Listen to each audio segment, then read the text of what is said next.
Hello, can you hear Chris. me? Good to see you after months. How are you? Good. How are you doing, Atin? I'm good. I'm good. So we have all the panelists with us, and participants have also started joining. So we can start in a minute, maybe, Siddharth. Yeah, sure, Atin. Yeah. Okay. Thank you. What is the order of presentation?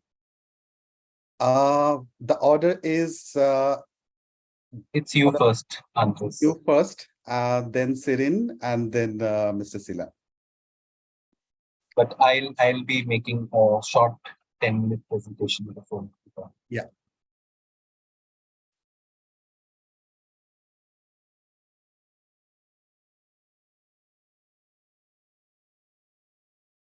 So it is 8:33, so I guess it is 3 minutes past 5 Central Africa time. So should we start? All right. Sukanya, shall we start? Yes, certainly you can start. Yeah. Okay. Amazing.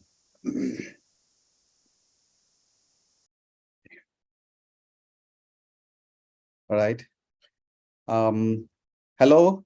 Good morning, good afternoon, good evening to all the participants from wherever you are. On behalf of Center for Science and Environment in New Delhi, India, I am Atin Biswas from the Solid Waste Management and Circular Economy Program. I'm here with my senior colleague, Mr. Siddharth Singh, Ms. Meenakshi Solanki, and Ms. Sukanya Nair to host all of you in today's webinar. We have received more than 320 registrations from 44 different nations across the world, which is absolutely overwhelming. Since formation of the United Nations Environment Assembly in 2012, the agenda of international environmental governance has gained a lot of momentum. And today, after 2 rounds of intergovernmental negotiating committee meeting in Punta del Este and Paris, we are heading for the 3rd intergovernmental negotiating committee meeting in Nairobi in November this year.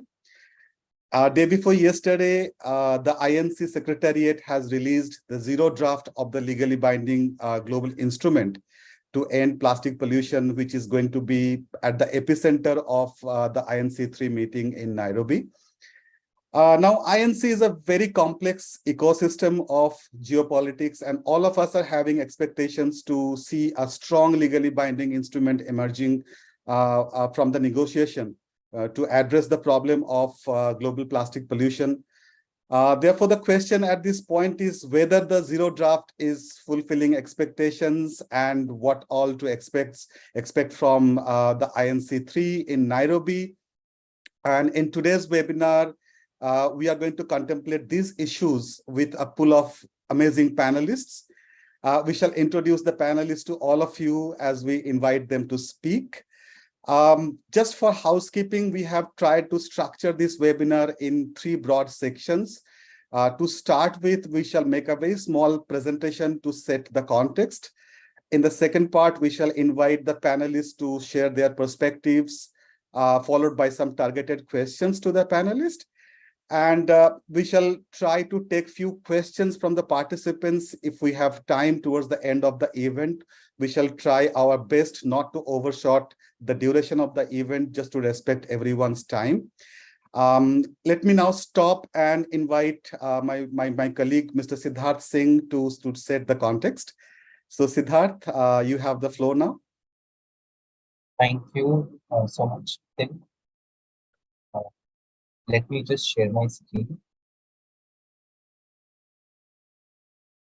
Okay, I hope my screen is visible and I'm audible. Yes, it is visible. Please go ahead. Great.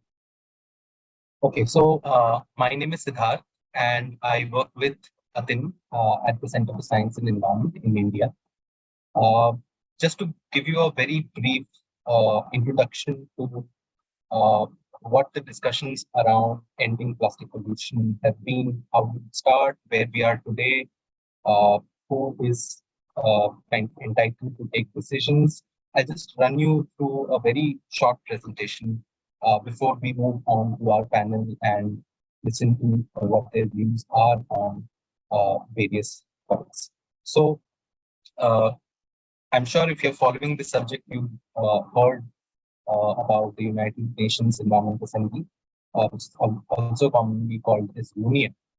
It was formed in 2012 after almost 30 years of discussions and deliberations on whether environment should, be treated as a priority among the different member states. Finally, in 2012, when we had UNEA, it enjoys a membership of close to 193 countries. It meets every couple of years and it passes resolution on different agendas around environment. And the resolutions passed by the United Nations Environment Assembly basically define the work of United Nations Environment Program. So between its inception and now, UNEA has met about 5 times. It first met in Nairobi, Kenya in 2014 to discuss in UNEA 1. And the issue of plastics has cropped up in every UNEA meeting, right? And you can see on the rightmost column that the narrative has basically shifted from marine plastic debris or marine plastic litter and microplastics. We graduated from here to discussing single-use plastic sometimes, and then eventually we are at a stage where we are talking about the entire life cycle of plastic. This was arrived after everyone agreed that be it marine pollution, be it single-use plastic, is an offshoot of the activities that happen across the life cycle of plastic. And it was in 2022 that the resolution 5/14 from UNEA 5.2 was adopted.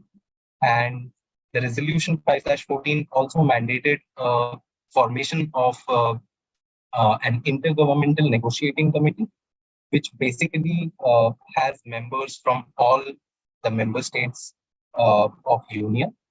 And the member states basically are the ones who take decisions in the negotiating committee.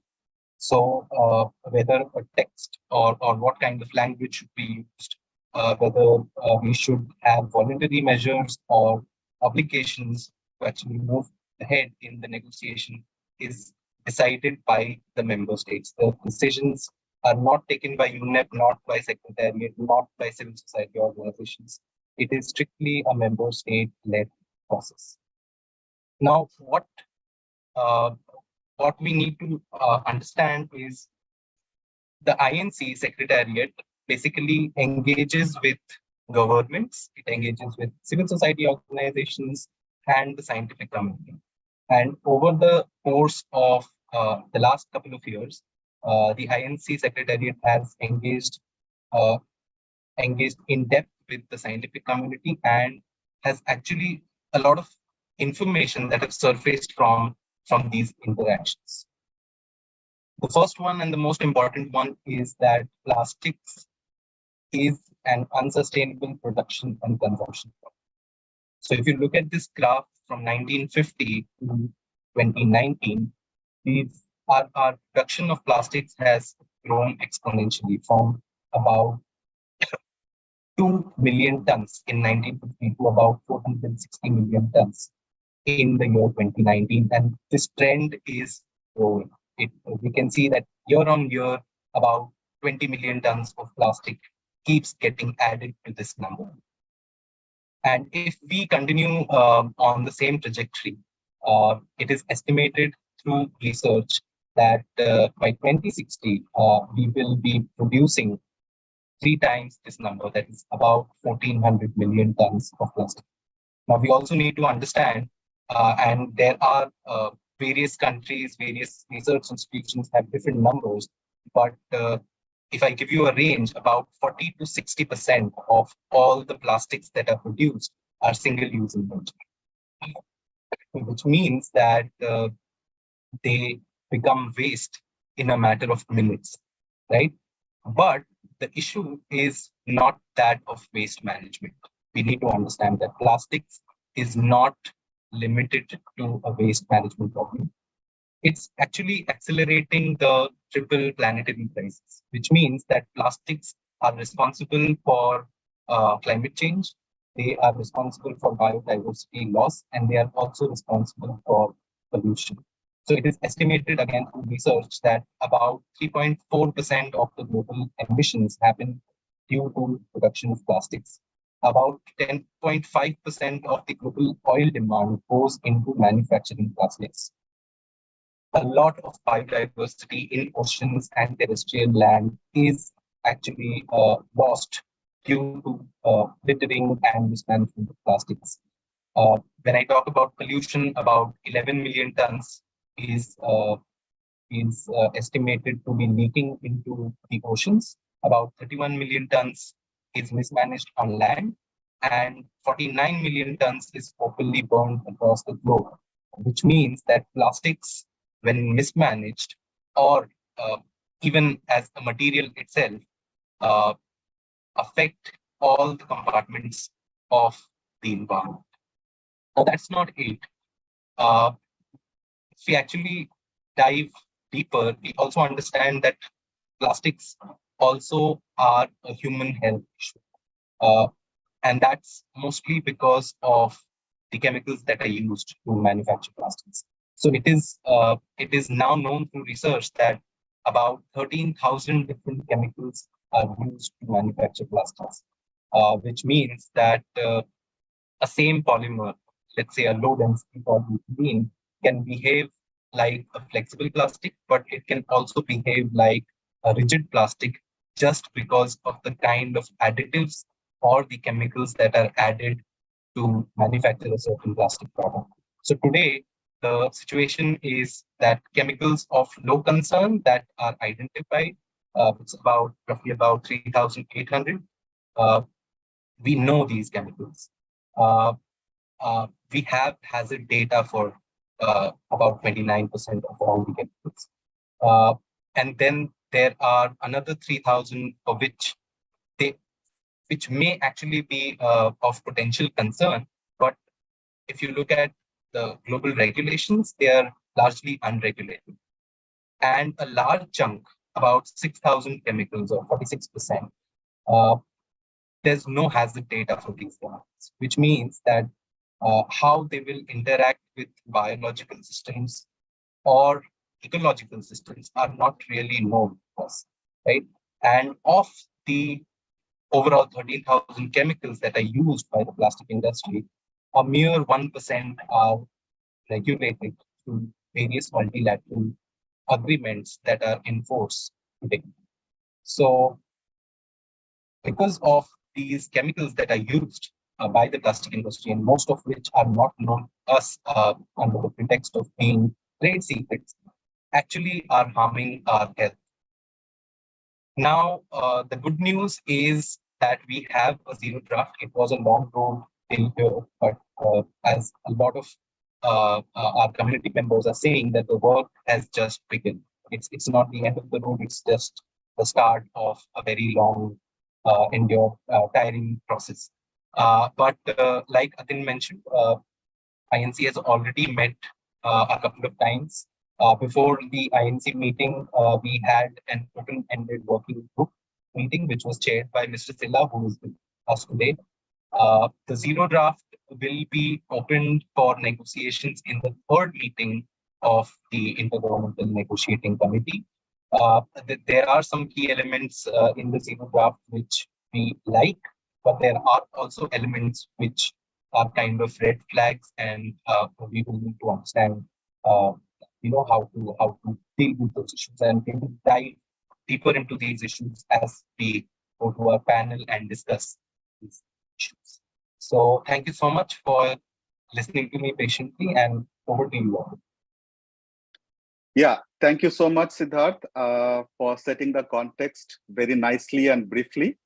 Let me now invite our first panelist today, Mr. Andres Del Castillo. And let me also have the privilege to introduce Andres before I invite him to share his perspective. So Andres is a senior attorney for the Center for International Environmental Law. And he's basically a part of the environmental health program in the Center for International Environmental Law, supporting the growing campaign to address the impacts of plastic production, use, and disposal worldwide, including securing a mandate within the United Nations to negotiate a global agreement to address the plastic crisis. Andres is an attorney and member of the bar in Colombia. He came to Center for International Environmental Law with over 8 years of experience in engaging with United Nations human rights, monitoring institutions, and multilateral environmental negotiations, as well as several years working in the private sector and insurance law. He is currently based out of the Center for International Environmental Law's Geneva office. So a warm welcome to you, Andres. It's a privilege to have you with us as a panelist. The floor is now yours. You may please start your presentation.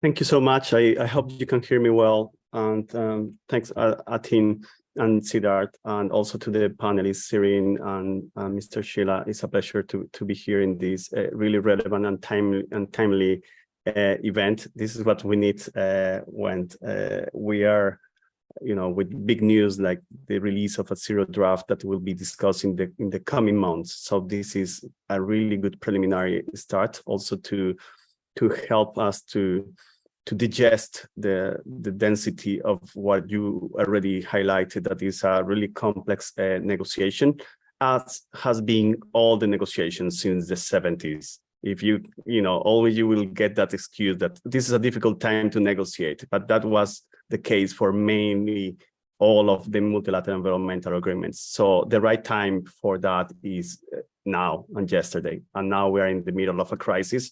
So I guess also that gives us a different frame of what we need to negotiate and to combat this through international law, right? So I share with you if you can share the screens and put in visual the presentation, that will be good. So people can look at the screen and the center that I'm talking. I'm on it. Thank you so much. Yeah. So I will basically divide my presentation in 3 parts. The first one will be to give you an overview of the submissions that CL presented, and also one upcoming paper that will be relevant to one of the discussion that is central, that is how much we're going to reduce the production of plastic if countries agree to take the political decision to prioritize that measure as one of the main measures of the treaty. So we can pass to the second slide directly and go to the one of the first submissions that we presented, and is on definitions. And basically, with all of the submissions, you will see that what we try to do is to compile information and to let governments to know that, and to facilitate the work of negotiators, that there is a lot of information already there. In some cases, the information is legally binding, and we did a 2-year research project on a compilation of definitions that are related to plastic pollution, including the evolving, and I highlight that part, evolving concept of pollution that will give the scope of this treaty, right, and the objective too. And there, in this more than 100 pages document of definitions, the idea is to have one window shop for delegates to look at what are legally binding definitions for them, their own states, and also to guide them with other definitions from the International Standard Organization, the European Union, the OECD, and the GSAMP group, and other chemicals unions too.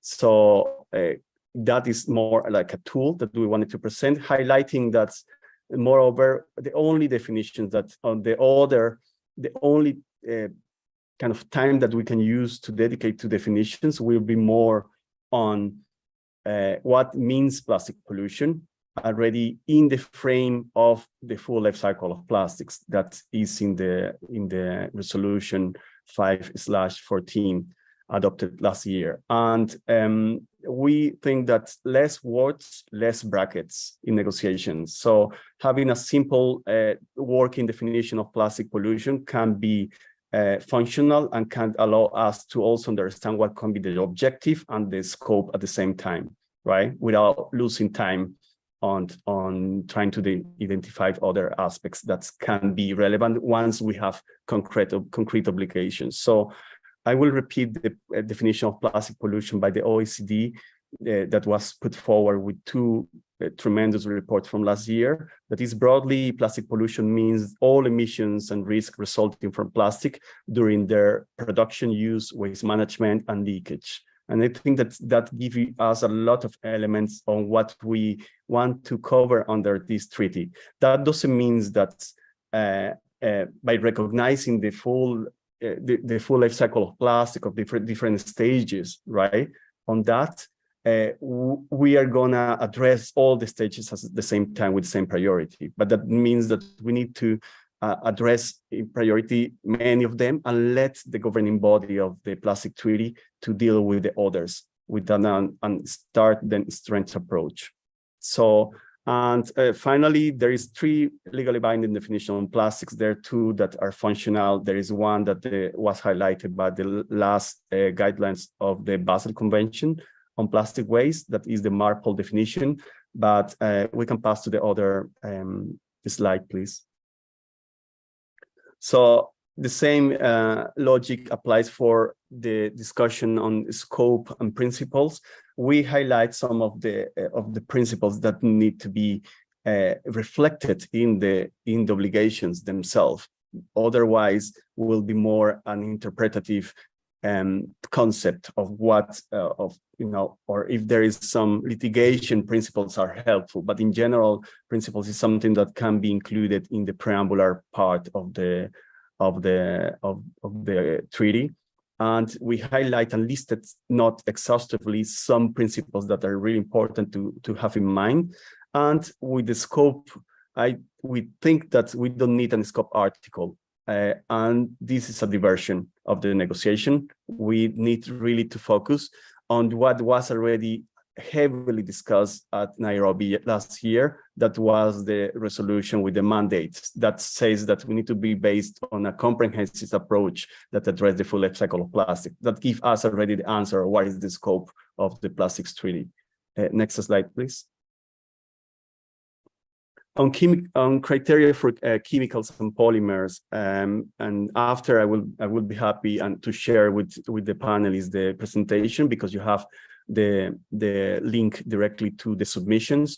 And here the work that we tried to do was highlight some of really relevant submissions reports that has been prepared in the last couple of years on chemicals and polymers of concern, for instance. And we call for an intersessional expert group of composed by government experts from different regional groups. And we need also a transparent process where observers can participate and provide input to the discussions. And of course, we need to focus more on a hazard-based approach and ecotoxicological properties approach than in a risk-based approach that has been one of the reasons of the failure of the chemical management at the global level. Then we need to avoid duplication of work by using available information. And as we say, multiple reports suggest already some criteria that can help us to control some substances and precursors that also include monomers, reacted and unreacted monomers. Next slide, please. Then when we identifying problematic plastics, also will be related to the need to have a sector-specific focus. There is a report that was produced by UNEP with more than 300 pages that give you already a clue of more than 10 sectors that need to be prioritized and under when we look at the problematic plastics and consider this logic of essential and not essential use without losing our minds on philosophical discussions on what is essential and what is not, right? And then there is, of course, this idea of call of design for circularity that needs to, of course, include the transparency that will be a core issue to ensure true and safe circularity if circularity of plastics exists. This is to be proved. Next slide, please. Then we go to the WD-DBD-DO of more granular discussions on what it means a national action plan, what is a national implementation plan, and national determined contributions. And you have seen some positions already that has been put forward during INC1 and INC2 with some views saying that national action plans will save the world and the planet from the plastic crisis. And of course, you need to translate international or global commitments through different policy mechanisms, and national plans are those. However, we understand that there are some subtleties, some nuance between what are these kind of national policies that will help to translate those global targets into national policies. And there is something different when you talk about national action plans and national implementation plans that is more linked to the implementation of the provision of the treaty and can be also conditioned to the access to funding, for instance, or technology transfer or capacity building parts. And we also advocate to avoid in the plastic treaty national determined contributions in the obligations, but of course there will be the necessity to see national circumstances, and in some cases not in all the provisions, but this is to be determined. Next slide, please. Then this will be an upcoming paper that is on plastic production and how this plastic production and the increasingly amount of plastic production of the years can steer us away from achieving the 1.5 Celsius target under the Paris Agreement, right?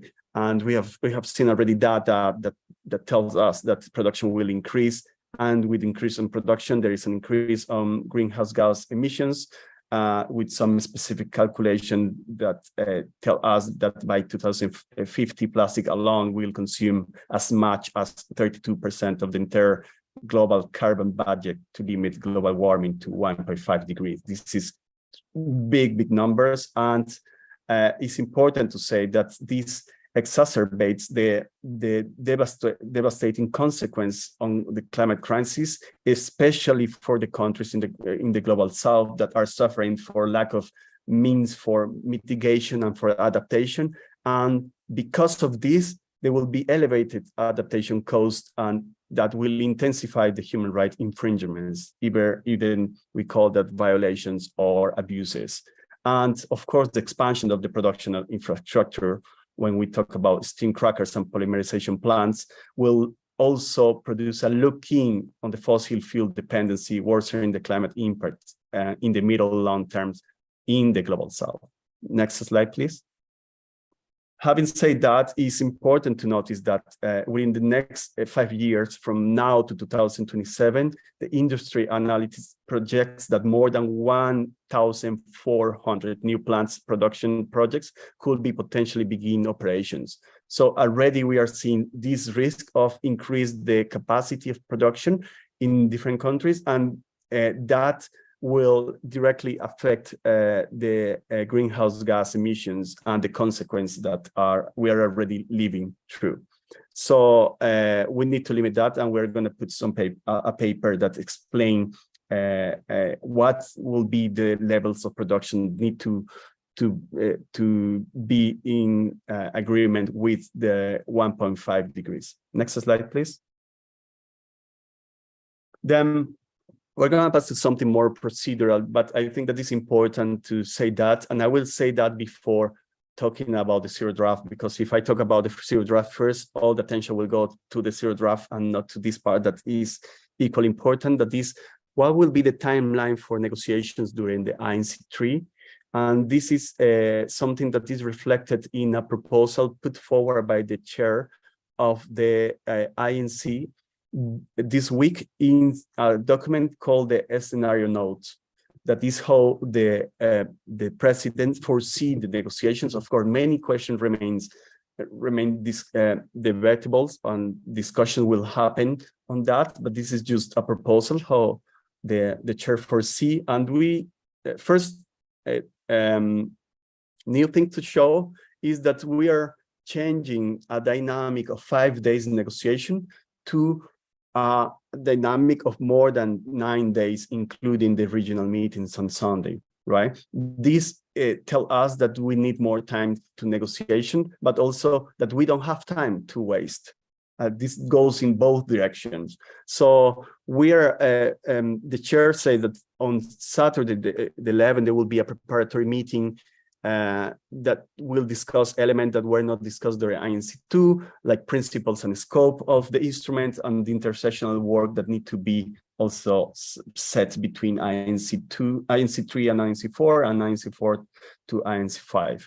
So then there is on Sunday regional meetings, and during the week there will be, of course, a plenary session, and the idea for the chair and is to have 3 contact groups, and I will talk about the details of what is this new or this potential new contact group number 3 is going to look like, having in mind that delegates will be from developing countries, maybe will be small delegations of only 2, and the chair highlights that he doesn't want, and delegates don't want to have more than 2 contact groups at the same time. So we will see some alternates here between contact group number 1 and number 3, and number 3 and number 2, and if the contact group number 3 is decided by the committee. And he foresees as the objective of the INC3 discussions of negotiations to advance the negotiation using as a basis the zero draft that was released early this week. Then also he thinks that it's important to look at different documents in order to develop a first draft for INC4. The question is how that is going to happen, and what are the other reports. And first is the synthesis report of submissions. So this is a relevant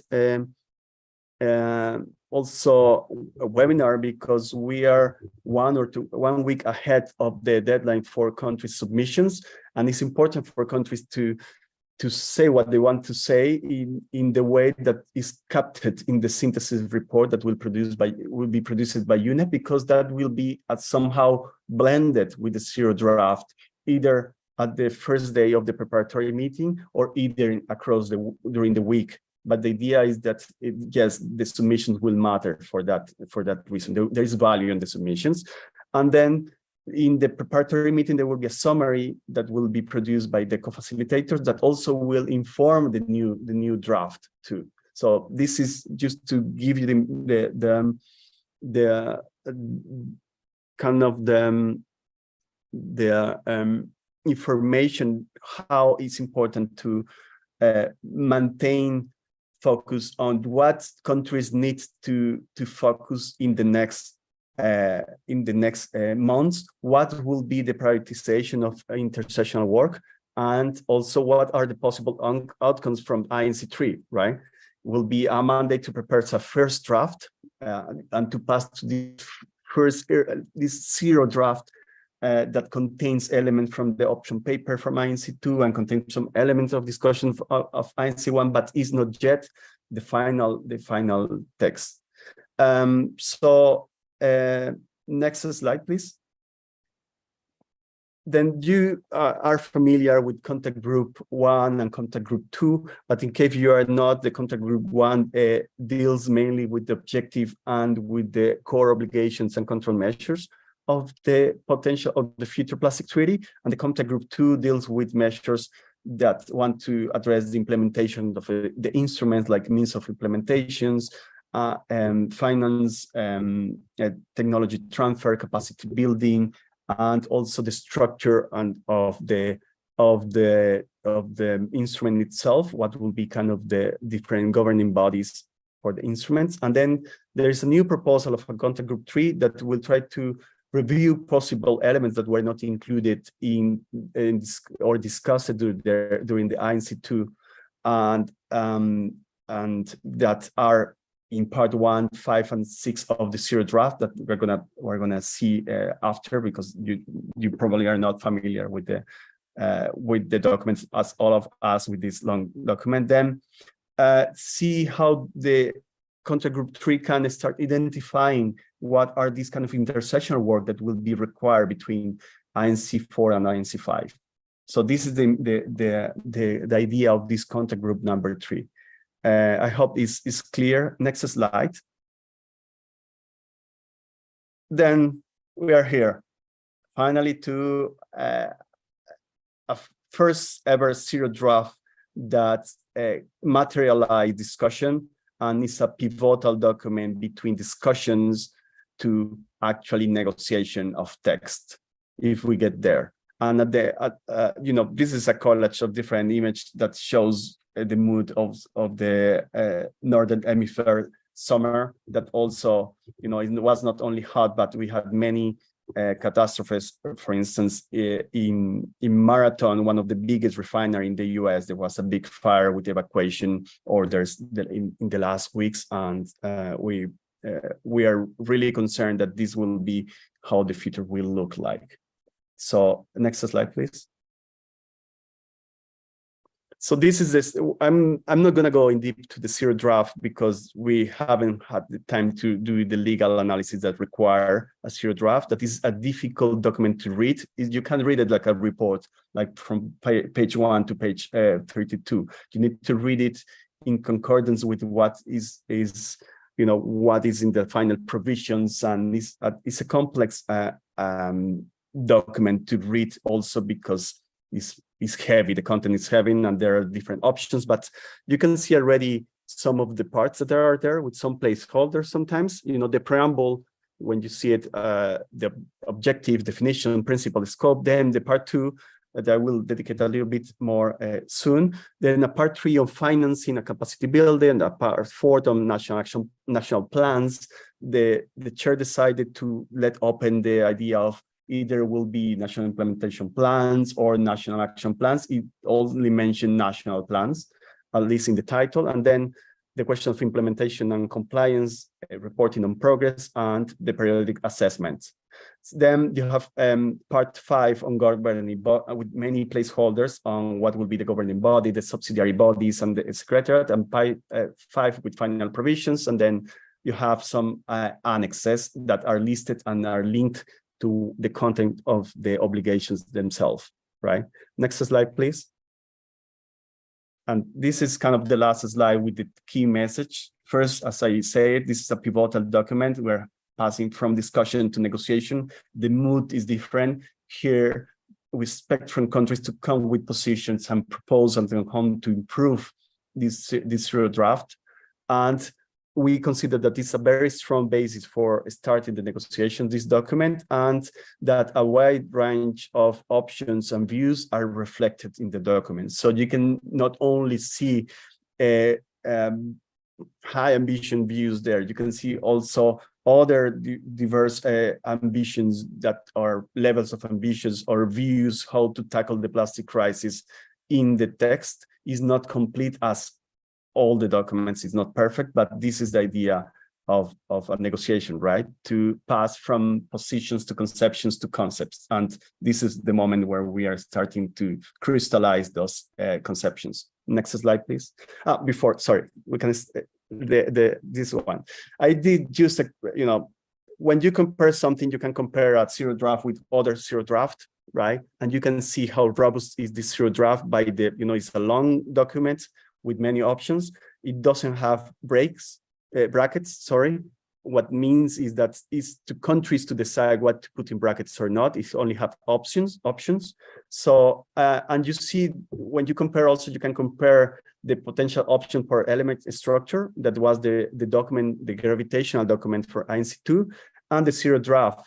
And I can tell you that there is some similarities on the structure, but you see how many things like microplastic is not included anymore as a standalone obligation. You see new things like transparency, tracking, monitoring, and labeling as a proper and unique chapter of obligation. Then you see also the trade part as an only, as a specific chapter of obligations. And on plastic products, for instance, you see something that was not in the option for elements, that is single-use plastic and short-lived products. These two concepts that are important to have in mind. And also in the redesign part, and this is just to conclude my presentation, you see the question of reduction, reusing, and refilling, and including refilling and reusing system. And this is relevant to highlight here. And I will stop here because we, as we said before, at CL, we need more time to analyze deeply the document before we come with more specific information. Thank you so much, and sorry if I took more than expected.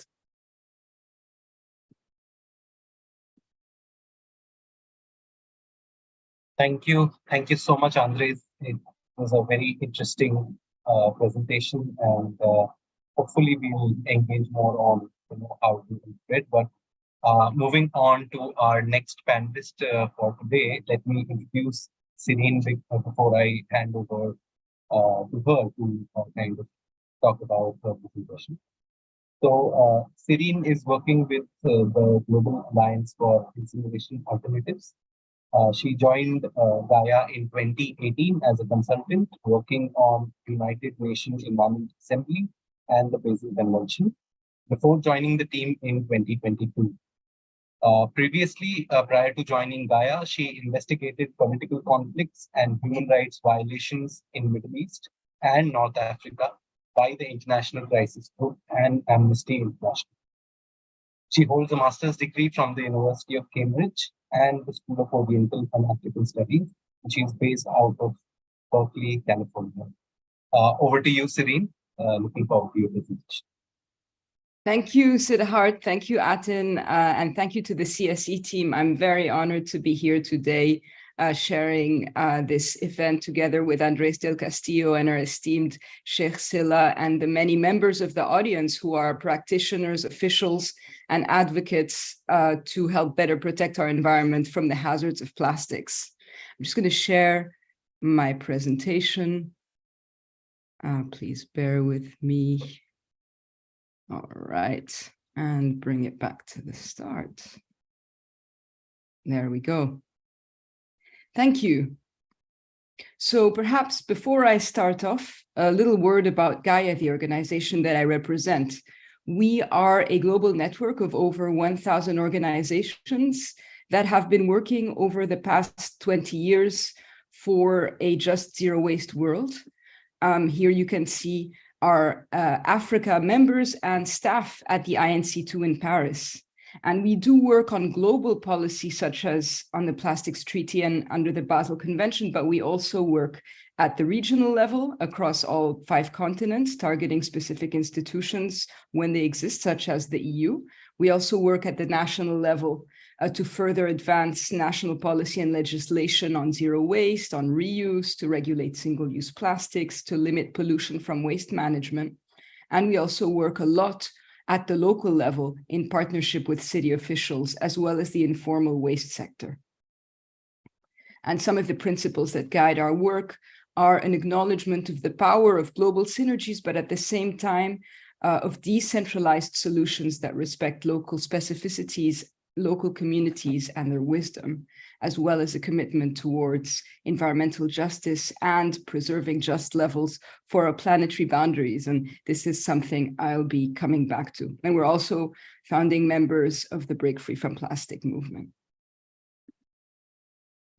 So I will begin with a quick overview of our latest submissions for the negotiations process. First of all, on scope and principles, then on what we believe should be the priorities for intersessional work.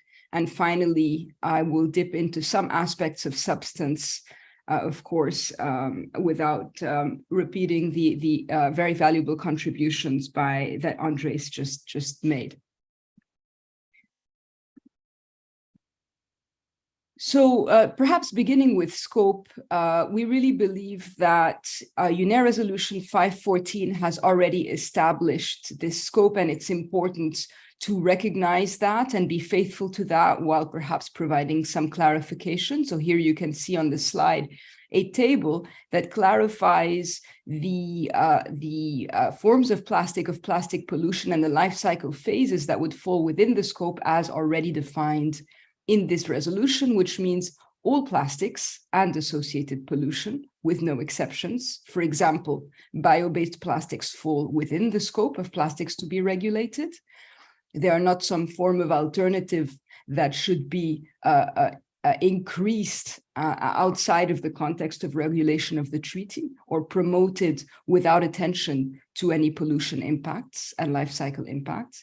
And we really believe that it's really important, again, to respect the UNEA resolution, a reference to the whole life cycle of plastics. It begins with the extraction of raw materials. And these interpretations are also consistent with the precedents of definitions that my colleague Andres mentioned in his presentation. So we at Gaia have been thinking a lot at what the definition of plastics is.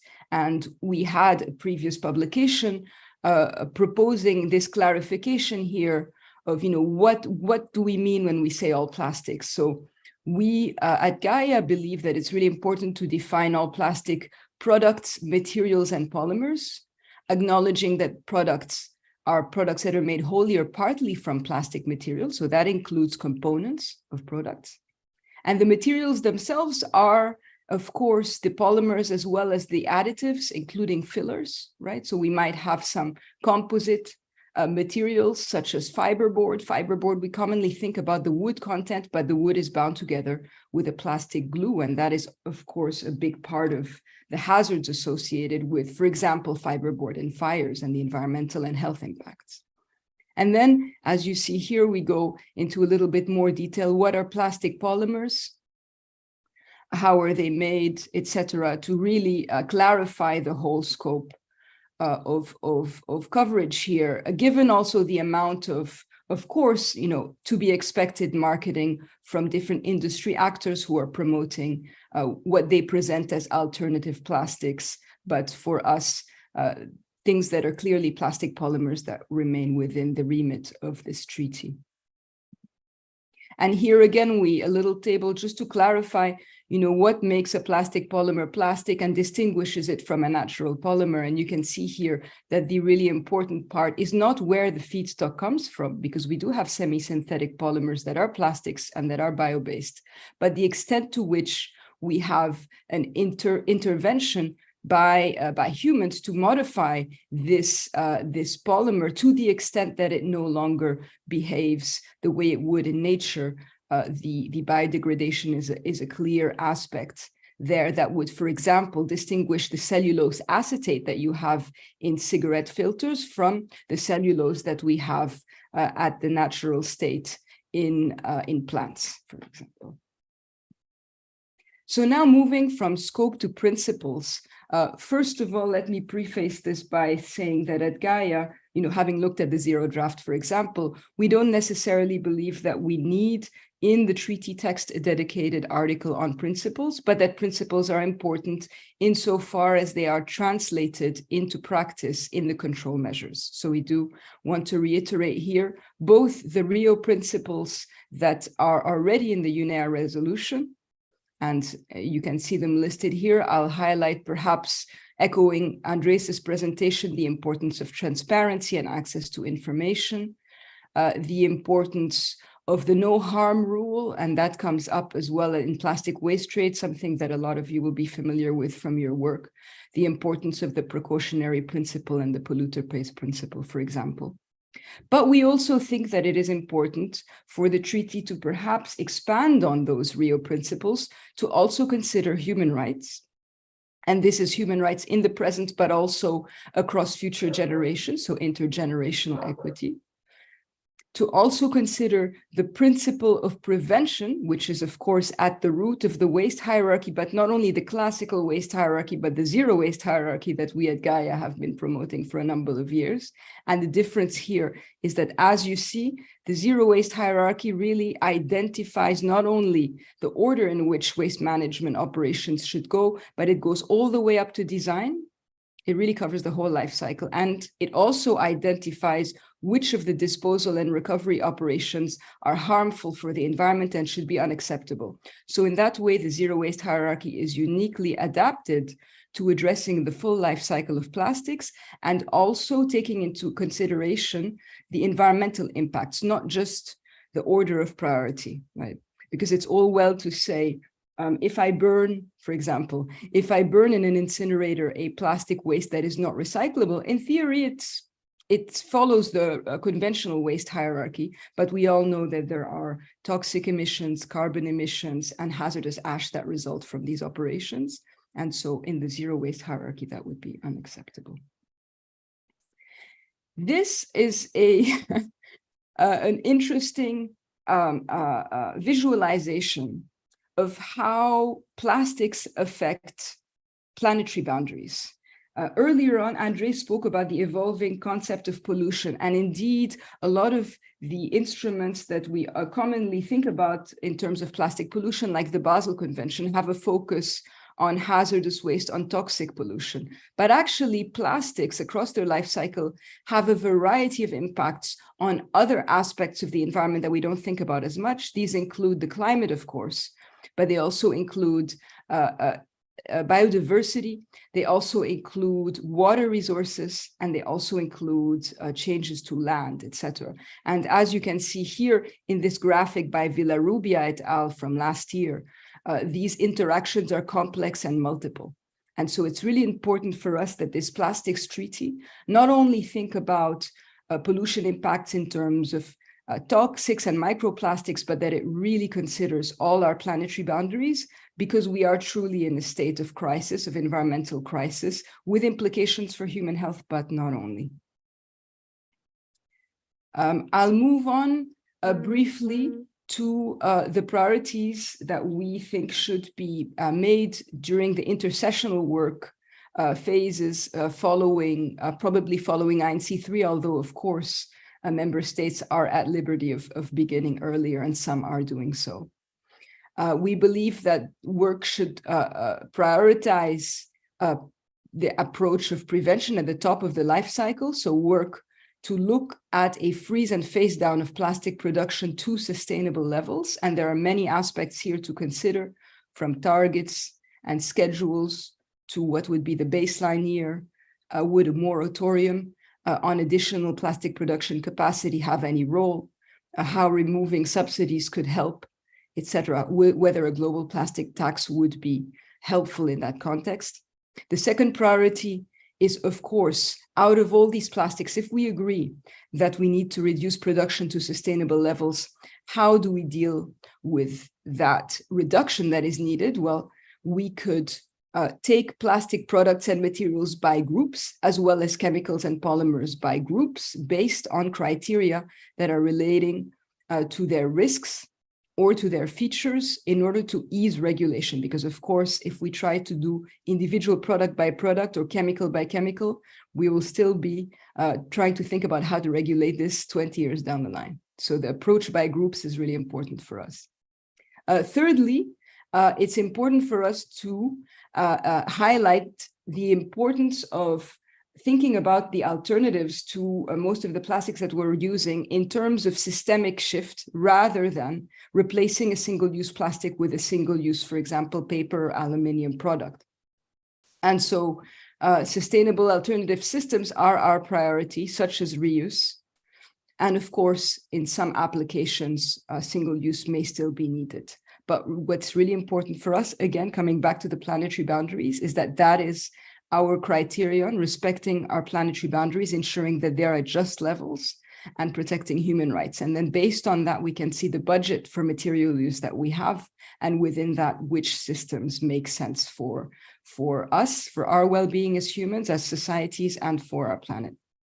Of course, the financial mechanism is at the top of a lot of our minds during this work, because the treaty will require significant resources for implementation. And of course, these resources should go as a matter of priority to developing countries. There's no question about that.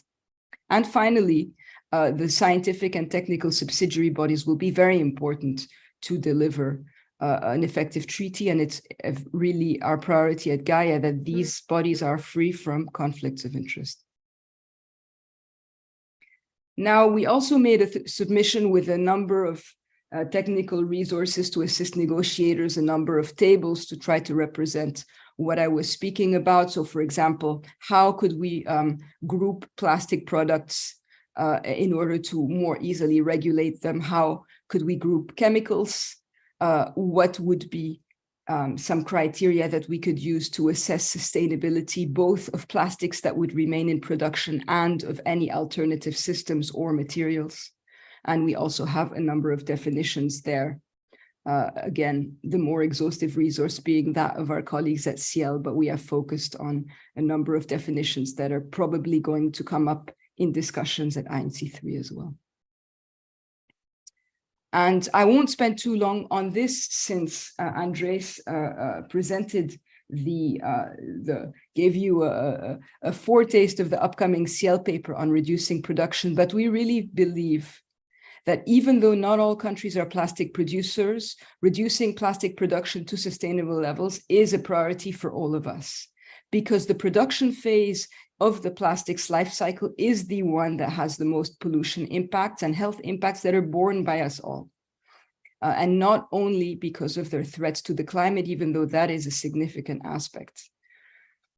And again, the planetary boundaries and human rights for us should really be the baseline. It should really be our guide in determining, with the help of a scientific and technical body, with the help of scientific data that will be revised and etc., that will help us identify what is the plastics budget that we can afford in today's world, and how we can have a rational and gradual phase down towards that level in time to avert the most serious harms that are yet to come. Just to conclude this, the process, of course, for determining targets and schedules must be, in our view, robust and science-based. And again, the importance of a treaty scientific body, and happy to discuss that more in conversation after the presentation.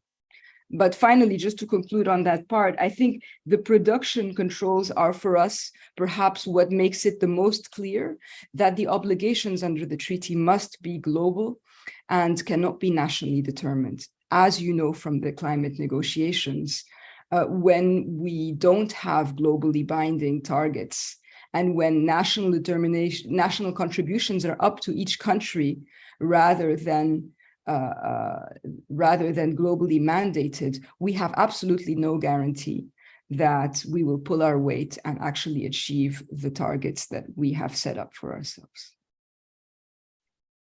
And I'm happy to come back perhaps to EPR in discussion, but we're quite happy with some of the language in the zero draft on EPR, although we do believe that inclusion of waste pickers and other waste workers is very important, and that EPR schemes must uphold the waste hierarchy. So we already have traditionally a lot of emphasis on increasing recyclability through extended producer responsibility, but we really believe reduction and reuse must come first. And again, coming back to the financial mechanism, just to remark here that, of course, it's really important for the sources of finance to be solid and legitimate.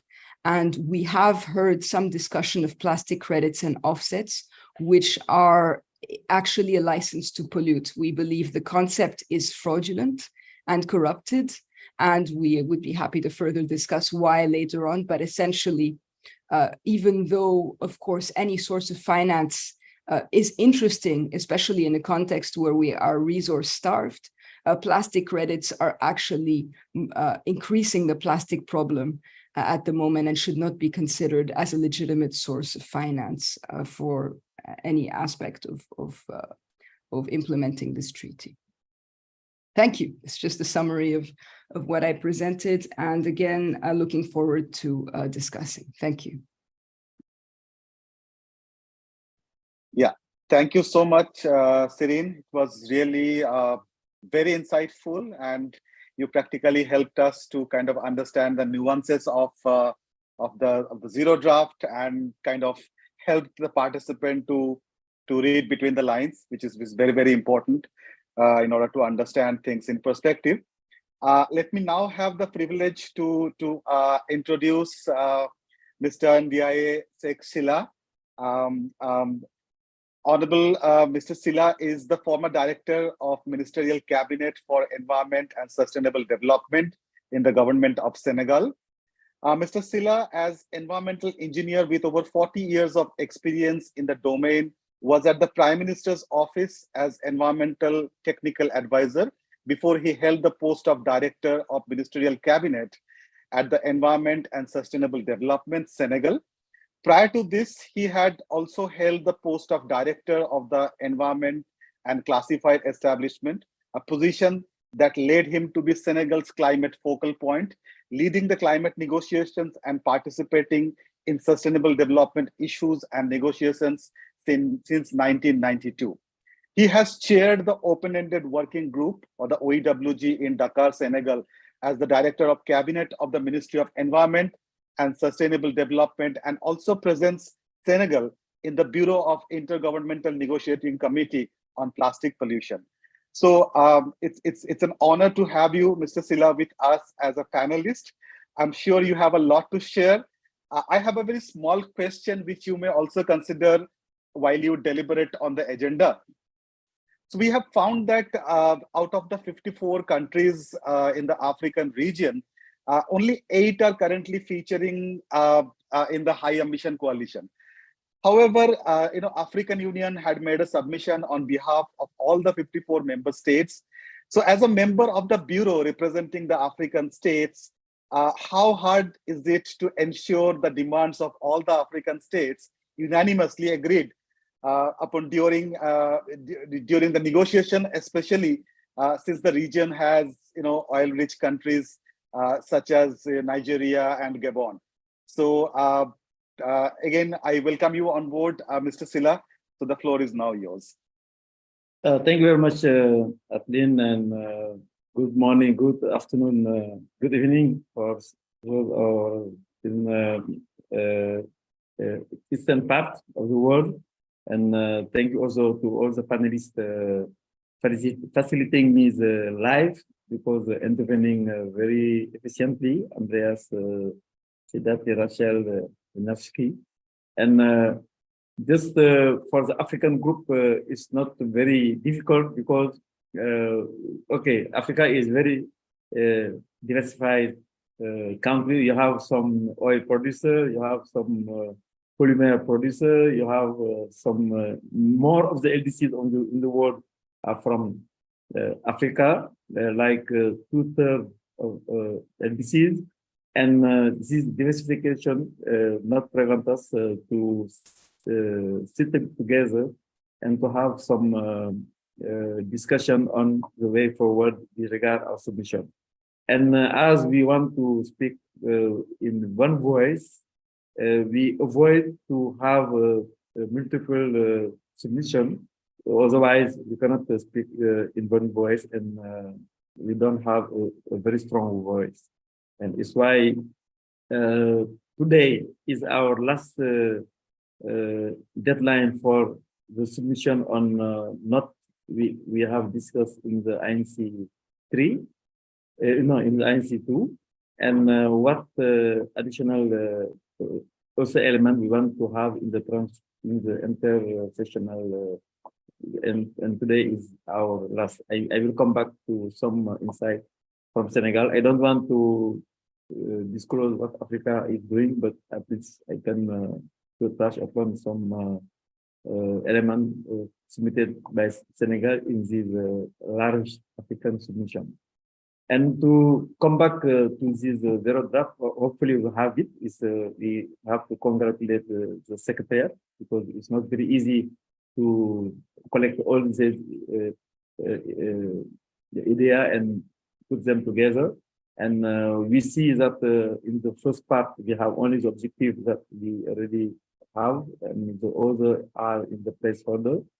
And one reaction on what Andreas has said, I think, in to have the principle in the preamble, it's better to divide the preamble part and the principle, because it's according to this principle also that we want to better engage on what we want in this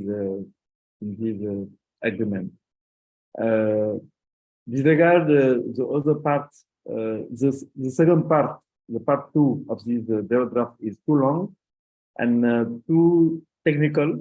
I think if we speak about convention, if you say agreement, let's say convention. We have convention on plastic, and this convention needs to not be very, very specific on technical. Maybe many parts of this second part will go to as annexes. I think so. And we have also to rearrange some part of this, and they are not in the right place. If I take the example of in the part 2 of point 4, exemption available to a party upon the request. This one is in the implementation phase and in obligation, and you have to comply when you ask for exemption. It's meaning that these have to go to the implementation part, like in the Montreal Protocol. You know, our chance in the world today is we have many multilateral environment agreements, and we know exactly what is going on, what is good and what is worse in this area. Many, if you want to have a clear and implementable agreement, there are two things that we need to take. Three things. We have to be very simple, very easy, very simple on the design of this document, and very easy to be just. Meaning that not hesitate to have many parts in the annexes, but the text must be very clear. We need also a strong language, and in this zero draft, somehow where we have the legal obligation, the compliance, we don't have obligation, but the compliance part and the implementation part, we need to have a very strong language, and could not have like in the Paris Agreement, voluntary or party willing to do so. This kind of thing will not fly and will not help us to have a very strong agreement, because the agreement is very, very important for all countries in the world. We don't have any country in the world not facing the problem of plastic. This is our common ground, and departing on this common ground, we need to do the job properly. Is the extended producer responsibility also? I think maybe we don't have to be in this part 2. I can come back.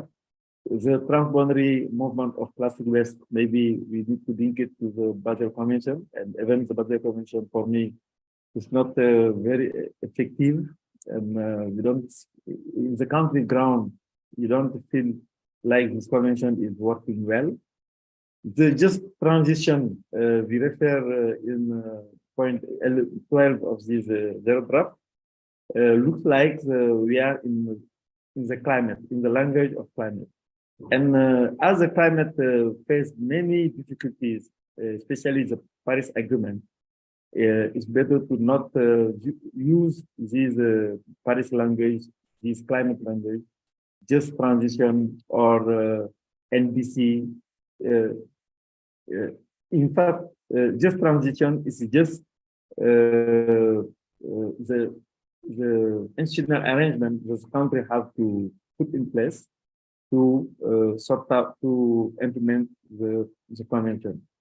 And in this, we have they leave open the national implementation plan or national action plan. Why not have saying country program? You know, when you go to the Montreal Protocol, each country have its own country program. In the country program, you have your inventory of what exists in the plastic in your country. What you feel that you can do to reduce to apply the 5 R: refuse, reduce, reuse, repurpose, and recycle, and others.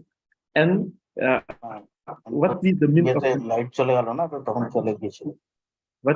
of implementation you need departing from your local EPR and the global fund. This global fund, I will come back because it's very, very key for the success of this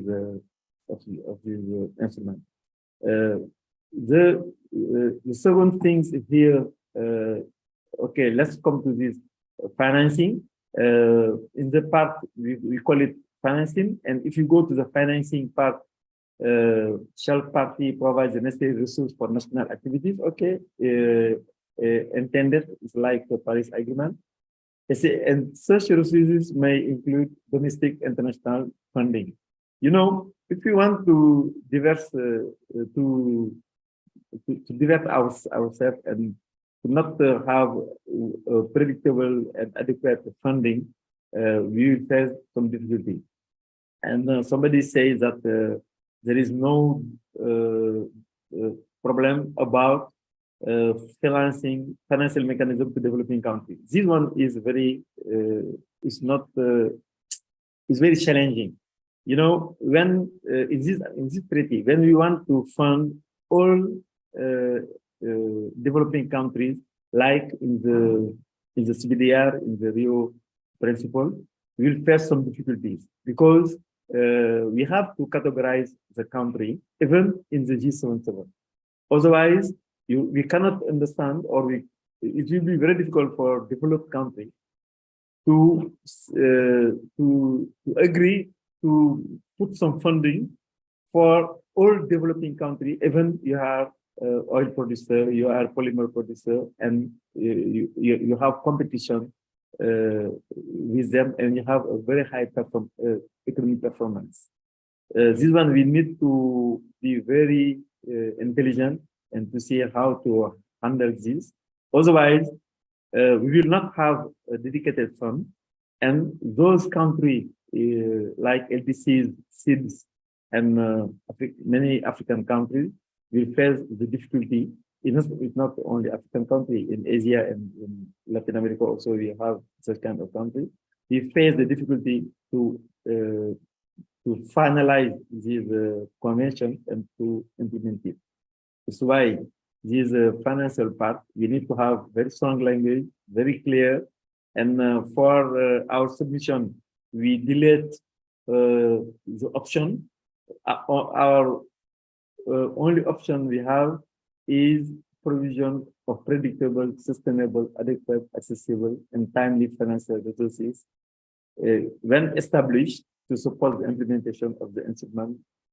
And this mechanism, the sources can be very clear also where it's coming.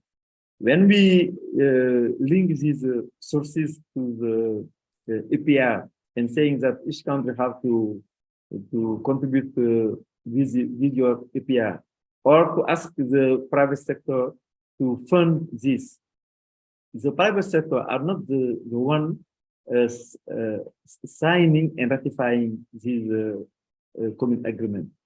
The agreement is the ownership of the country, and the country have to ratify, to sign and ratify, and to engage their private sector for contributing.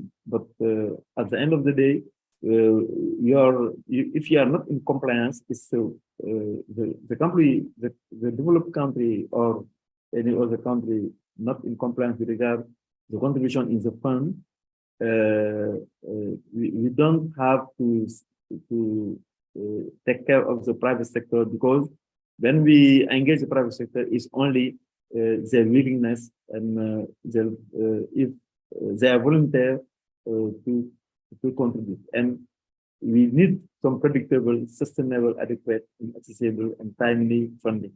This one cannot be in a voluntary basis, and also when you can do it. We need to. It's the same problem we have with the GCF, and no one know who will contribute. There are many pledges, and the $100 billion per year from 2020. Forget about this, and every year you cannot have over than $10 billion, and this one is not for protecting the environment. We want a very strong,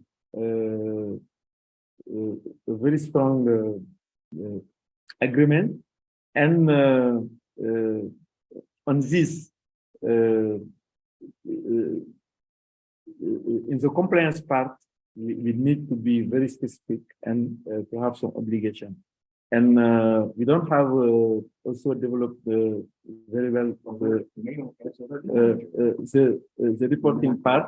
And this reporting part is very important also in key to collect all what countries are doing, and to see in the life cycle of the plastic, starting from the production to the waste, and how this plastic is embedded in every country. And if I come back now to some input in our submission, in the principle, I agree on the prevention, and we add also a participation principle, because we need all workers and stakeholders in the country participate to introduce also the extended producer responsibility principle, the principle of common but differential responsibility. But in this, we need to be very intelligent and to see how to handle it, but not as we did in other convention. We have some specific here that we have to take care of. The hierarchy of treatment method principle and the no regression principle. I think somebody also raised the issue of no regression. And I already talked about the just transition, but we want to call it national arrangement or any arrangement in the country instead of just transition. It's a very it's a word à la mode, as we say in French, and we don't want to refer to Paris Agreement on this. And we need also that the instrument have some annexes developing to be developed. And in the subsidiary bodies and scientific and technical coordination also, we have the example of non-paper protocols that we can use. And lastly, some input from the on the thing an element for the transitional part on financing is very important. And to try also to reduce the option. We have many options in the document, and we need to reduce the option. I think I will and in the something also related to country participation is a 2 contact group and 3 contact group. And somebody was very clear to say that we don't want more than 2 contact groups in the same time. The 3rd contact group can be replacing one of the 2, but we cannot have the 3 contact groups in the same time. And I stop here, and I will willing to respond or to participate to any discussion that may arise. Thank you very much. Yeah, Thank you so much, sir. It was really insightful, and it could have only come from someone like you who have been through this process for a very long time. We are really short of time. We have about a little more than 10 minutes left in this program. Let me just bring in Andres again for a quick question. I'll request all the panelists to keep their answer as brief as possible. So Andres, my question to you is, the developing countries are strongly pushing the agenda of common but differentiated responsibilities, or what we know as CBDR, and the national circumstances and capabilities. These terminologies have gained traction with more member states demanding CBDR now. So according to you, how relevant is CBDR in the context of plastics, in your opinion? Yeah, thank you. This is a difficult question that we can dedicate a whole PhD to discuss that. But in a glance, is necessary, but with some frame. Otherwise, that can be weaponized in different directions, right? And that also implies that not only differentiation of responsibilities, right? Because there is an unfairness weight on developing countries on the consequence of plastic pollution, because mainly the producer for historically comes from the northern hemisphere, right? But now this is changing also with the developing of petrochemical companies in the global south too, right? Like, so this principle will historically, you can see that can apply, but in what we see also from now to 2028 is an expansion in the global south of petrochemical facilities. That is for that part. Then the plastic pollution and legacy pollution, of course, there absolutely.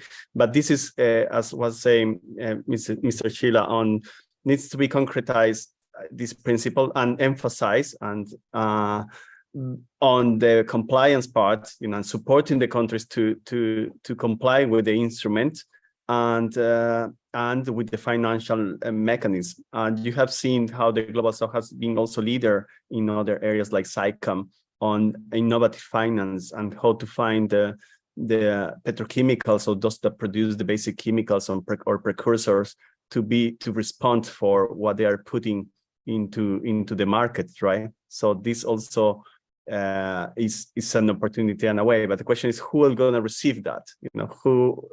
Now it's old-fashioned way to say developing and developed countries, but it's still really strong in international cooperation. It's something that we can, in theory, say we don't use this. Let's use global north, global south, but that doesn't work in international cooperation. But there's some examples where where you don't need to go to developed country, but you can also, make sure that a small island developing state, for instance, or African countries are highlighted among in the prioritization of receiving support, and being responsible according to what they contribute or not. I hope that clarifies the topic. Thank you.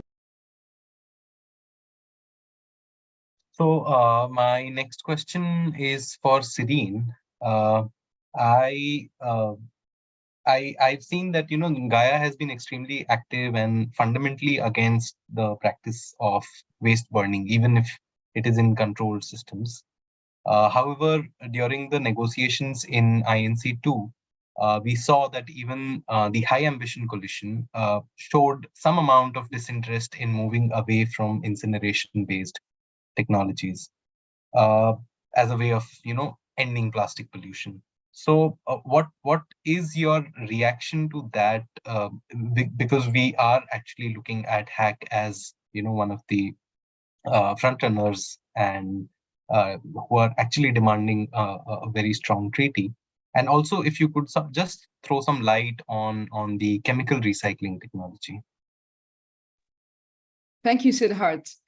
So as you mentioned, plastic burning, whether it's controlled or not, intrinsically has a number of issues, because when you thermally treat plastic, whether it's open burning or it's pyrolysis, so-called chemical recycling, right, or it's solvolysis with high temperature, you have a process that is going to be very carbon intensive, very energy intensive.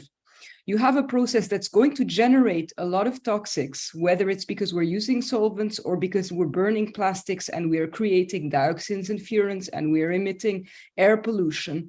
And let's not forget that when we burn plastics through incineration, up to 30% of the volume ends up as hazardous ash. So we have a hazardous output, right?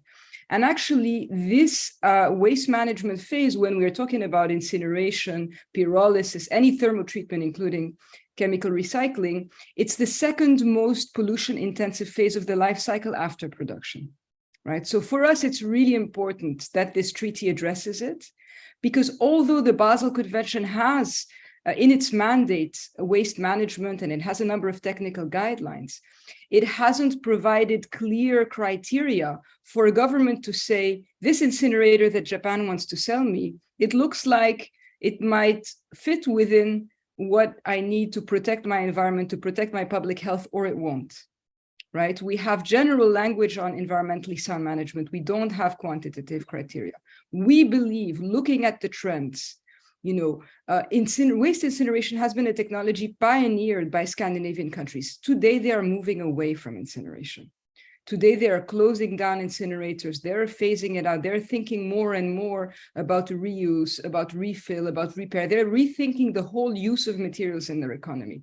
Unfortunately, we have this double standard where the companies making these machines still want to sell them to global South countries. We've already seen that in the energy sector, right? Outdated electricity facilities being sold when they are no longer even compliant with the regulations in the countries where they are designed, where those companies are headquartered. So we don't want to see this with plastics. We don't want to see this treaty being used by companies that just want to maximize short-term profit by selling expensive facilities. We want this treaty to uphold the environment and human health across the life cycle. So we do believe that an annex on waste management with specific criteria would be a good complement to what we already have under Basel, and would actually just raise the standard. And that will also ensure that the finance that is available goes to what is actually important and what's going to actually make the difference. Because these facilities are also very costly, it's very investment heavy, and they will not resolve the problem, because as Andres mentioned, as long as we have exponential production, what we can do through waste management will be only a small fraction. Obviously, it's important. No one should be exposed to open burning of plastic and the fumes that result from that. We all know the health impact on families, on children who live close to, in areas where open burn is the norm. That should end. But we really believe that prevention and environmentally sound management has to be the way, and that has to be clear what that means. Maybe just to conclude on chemical recycling, I think we've all seen, the challenges of the recycling sector, of waste trade. We all have seen that. And on the back of that, there's been an attempt to sort of resell the concept that we can recycle our way out of the plastic pollution crisis through a new set of technologies, or at least they look new. Actually, gasification is, I think, a century old. But, try to say, if we sell something that looks like it's complex enough, most people will not try to understand and will assume that this is fine. And it's not the case, right? Even plastic to fuel, I shared in response to one of the questions, a briefing we did.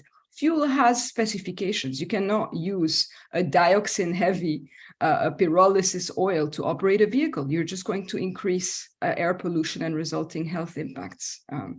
The answer has to be the answer has to be further upstream. Thank you so much, Serene, for a very clear answer. My next question, and probably last question before I hand it over to Atin to close, because we've already probably overshot the time. Mr. Silla, Africa recently had the African Ministerial Conference on the environment in August, that's last month. And we are also having the Africa Climate Summit, which is probably ongoing, or it will conclude today. So did we have space in these meetings to discuss about the plastic treaty, or was the plastic treaty not at all discussed in these meetings? Yes, we have during the summit ending today. We don't have many places to discuss this plastic because it's related mostly to climate. I'm not saying that plastic is not linked to climate, but we have other issues on climate that we have to discuss. But during the Ethiopian meeting of UNICEF in 2 weeks ago, we tackled. We have a working group on waste and plastic. And we reiterate all the African position related to implement, to develop the agreement. And the minister recognized and congratulates the African group on the way things are handling. But definitely we need some result from INC 3 and INC 4 especially, mainly on the need of implementation.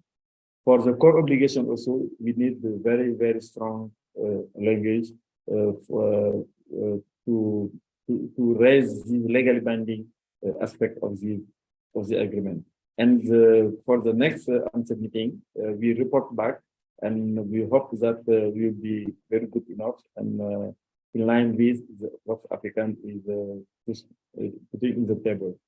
And finally, I congratulate also all my colleagues in Africa. They had very good job and many effort to have things happening and sharing meeting, co-sharing meeting, especially Ghana with leadership and other countries, and we'll continue until then.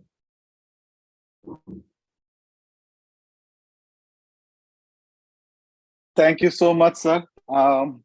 I mean, it was a fascinating discussion that we had today from all the three panelists, Andreas, Sirin, and Sir Yu. I wish we could continue this conversation for at least another hour. It was getting more and more interesting, and I'm sure the participants also has a lot of questions. I was following the Q&A box, and I could see that a lot of questions were being answered among the participants themselves. In CSE, we have been following this agenda right from the beginning, and thanks to Siddharth for all the research from our learnings from India, from our experience of working with the countries in the global south. It is truly fascinating. So I cannot thank you enough for the insights that you have contributed today. And this is just a beginning, and I'm sure we are going to continue this conversation, and we'll try our best to bring back all the panelists again as we access more information closer to the date and before we eventually land in Nairobi to attend the event between 13th to 19th of November this year. I'm so thankful to our entire team in CSE for making this possible. It was never easy. So there was a lot of communication back and forth within all the member states. We managed to secure participation from 44 countries across the world. And I'm sure as we progress, we will have a lot more to discuss. My sincerest apologies to all the participants for our inabilities to take questions from them and have them directed to the panelists, because we already overshot the time by about 5 minutes. So my apologies to all of you, but I can promise you that we will organize more events like this with fantastic panelists like the three of them basically with us. And again, from the core of my heart, on behalf of CSE, a big thanks to Andreas, Sirin, and Mr. Sila for your insightful discussions and contribution to the whole agenda. I hope you will continue to do the great work that you have been doing. And Mr. Sila, I hope we'll be able to meet each other in Nairobi for INC3. And Sid, if you have any quick point, you may please share, and then we can close for that. No, I think, thank you so much, Sirin, Andres, Mr. Sila. And I'm really looking forward. We are trying to create, a mechanism where we meet probably every month we are planning to meet once more before we go into INC 3. And probably by then, I'm hoping all of us will have some analysis of the zero draft. So really looking forward to the discussion and staying connected. Thank you so much. Thank you, everyone. Please take care and stay safe. Thank you. Bye. Thank you. Bye. Bye.